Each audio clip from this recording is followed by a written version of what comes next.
एक बार भगवान बुद्ध जेतवन विहार में रह रहे थे। भिक्षु चक्षुपाल भगवान से मिलने के लिए आए थे। उनके आगमन के साथ उनकी दिनचर्या, व्यवहार और गुणों की चर्चा भी हुई। भिक्षु चक्षुपाल अंधे थे।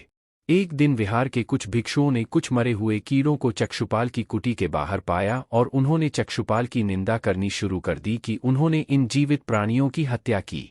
भगवान बुद्ध ने निंदा कर रहे उन भिक्षुओं को बुलाया और पूछा कि क्या तुमने भिक्षु को कीड़े मारते हुए देखा है? उन्होंने उत्तर दिया, नहीं। इस पर भगवान बुद्ध ने उन साधकों से कहा कि जैसे तुमने उन्हें कीड़ों को मारते हुए नहीं देखा, वैसे ही चक्षुपाल ने भी उन्हें मरते हुए नहीं देखा और उन्होंने कीड़ों को जानबूझकर नहीं मारा है, इसलिए उनकी भर्त्सना करना उचित नहीं है। भिक्षुओं ने इसके बाद पूछा कि चक्षुपाल अंधे क्यों हैं? उन्होंने इस जन्म में अथवा पिछले जन्म में क्या पाप किए? भगवान बुद्ध ने चक्षुपाल के बारे में कहा कि वे पूर्व जन्म में एक चिकित्सक थे। एक अंधी स्त्री ने उनसे वादा किया था कि यदि वे उसकी आंखें ठीक कर देंगे तो वह और उसका परिवार उनके दास बन जाएंगे। स्त्री की आंखें ठीक हो गईं, पर उसने दासी बनने के भय से यह मानने से इनकार कर दिया।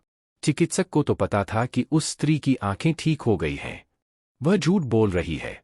उसे सबक सिखाने के लिए या बदला लेने के लिए चक्षुपाल ने दूसरी दवा दी। उस दवा से महिला फिर अंधी हो गई। वह कितना ही रोई पीटी, लेकिन चक्षुपाल जरा भी नहीं पसीजा।